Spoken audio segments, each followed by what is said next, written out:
Hi everyone, I would like to present a 3D real-time multi-object interaction and a soft tissue deformation simulation.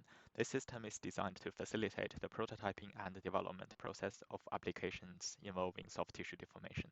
Two main commercial software applications for soft tissue deformation are Alistina and Simolia. They do not offer real-time multi-object interaction simulation, have limited material property settings and control, although they provide accurate IPA results but take long computation time, and they only support a few file types and do not interface with external hardware inputs.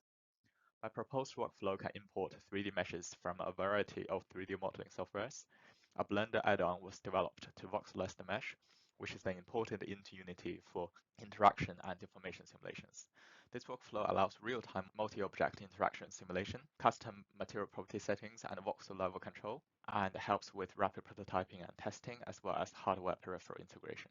Once an object was imported into Blender, just simply select the object, click on Enable Add-on, change the voxel size to the one that you desire. For example, I'm changing mine to 0.01 voxel size with the spring length also equals to 0.01. This will give me 196 voxels as displayed here. Click on Generate Voxels. All the voxels have been generated, and then click on Delete Original Meshes. This gives you a file of only the voxels that are generated. In this application, the user controls the sphere to pulpate onto the abdominal region of the human avatar. The color represents the change in displacement of the voxels, and the facial expression changes from neutral to pain depending on where and how far the sphere pulpates. The spring constant and damping can be changed. The color feedback can be switched off to challenge the user to identify the location of a nodule inside the abdominal region. 8. Medical training simulations involving soft tissue deformation.